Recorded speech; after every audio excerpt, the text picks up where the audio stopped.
নমস্কার বন্ধুরা, আজকে আবারও চলে এসেছি রান্নাঘরে।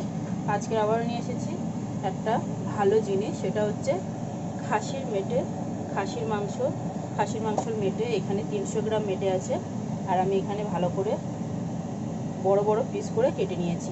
আমি ঘরে কেটেছি, অনেক বড় পিস ছিল।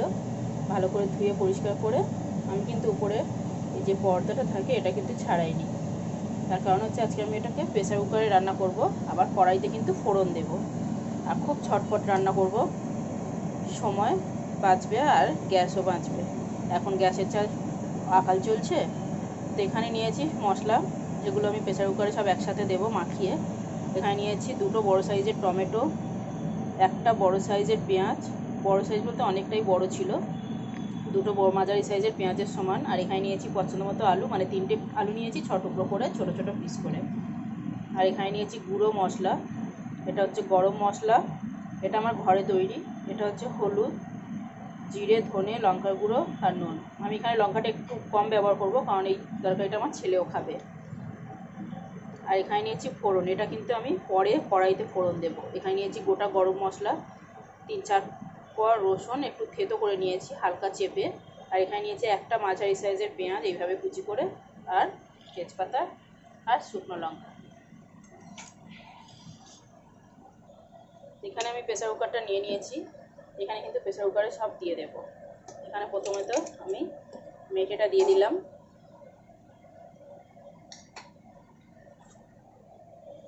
এখানে কিন্তু সব আমি এইভাবে দিয়ে দেব।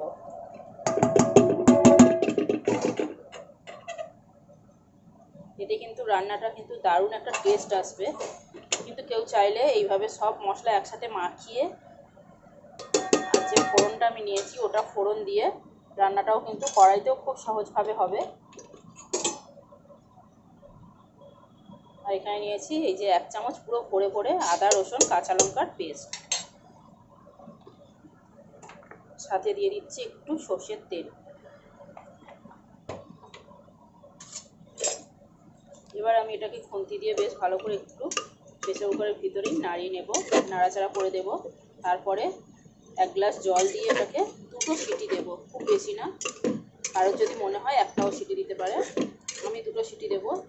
তার কারণ হচ্ছে আমি প্রেসার কুকারে সিটিটা কিন্তু মানে হাওয়াটা আমি টেনে বের করে দেবো, তাহলে 1.5টা সিটির সমান হবে। একটা সিটি দিলে একটু কম হয়ে যাবে, 2টো সিটি দিলে একটু বেশি হয়ে যাবে। তো চলুন, এখানে আমি 1 গ্লাস জল দিচ্ছি, 1 গ্লাস জলেই হয়ে যাবে। পরে যদি জল লাগে, যখন কড়াই ফোড়ন দেবো তখন কিন্তু অবশ্যই ব্যবহার করা যাবে। চলুন এবার সিটি দিয়ে নিয়ে আসি। এখানে আমি কড়াই বসিয়ে দিয়েছি, এখন কড়াইতে দিয়ে দিচ্ছি সর্ষের তেল।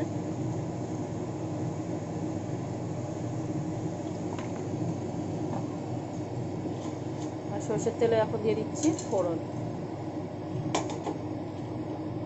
প্রথমে গোটা গরম মশলাটা দিয়ে দিলাম,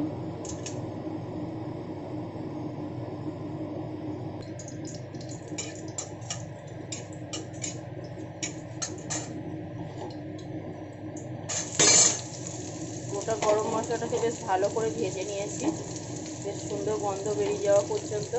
এবারে আমি দিয়ে দিলাম থেতো করে রাখা রসুনটা আর পেঁয়াজটা, এটাকে একটু লাল করে ভেজে নেব।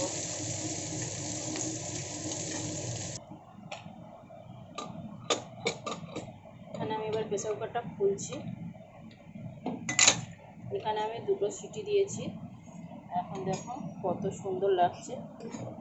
প্রথমে আমি ঝোল থেকে মাংস আর আলু এগুলো মানে এরকম ছেঁকে তুলে নেব, নিয়ে মশলার মধ্যে দিয়ে দেবো। এখানে আমি বেশ পেঁয়াজটাকে লাল লাল করে ভেজে নিয়েছি, এটাকে আমি এবার এইভাবে ছেঁকে দিয়ে পুরো একটু নাড়াচাড়া করে কষিয়ে নেব।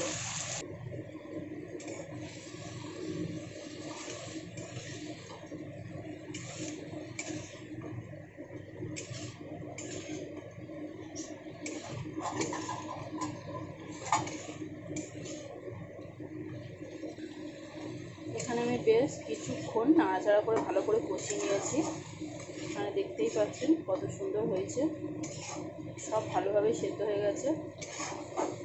এবার আমি প্রেসার কুকারের ঝোলটা এতে দিয়ে দেব। এটা বেশ একটা ঠিক ঠিক গ্রেভি হবে।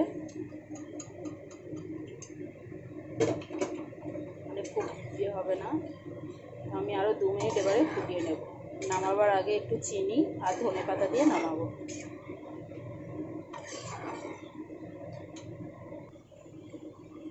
এখানে আমি বেশ 1-1.5 মিনিট মতো ফুটিয়ে নিয়েছি। দেখুন কত সুন্দর লাগছে, আর গ্রেভিটা কিন্তু একদম পারফেক্ট হয়ে গেছে। আমি এখানে চেক করেছি নুনটা একটু কম আছে, তো আমি এখানে এবার একটু নুনটা দেবো আর একটু স্বাদ অনুযায়ী চিনি দেবো। তো আজকের ভিডিওটা কেমন লাগলো বন্ধুরা, অবশ্যই একটা লাইক কমেন্ট শেয়ার করে আমাকে জানাবেন। ভালো লাগলে আমার চ্যানেলটাকে সাবস্ক্রাইব করবেন, আর আমার ভিডিওগুলো দেখার জন্য বন্ধুদেরকে অনেক অনেক ধন্যবাদ।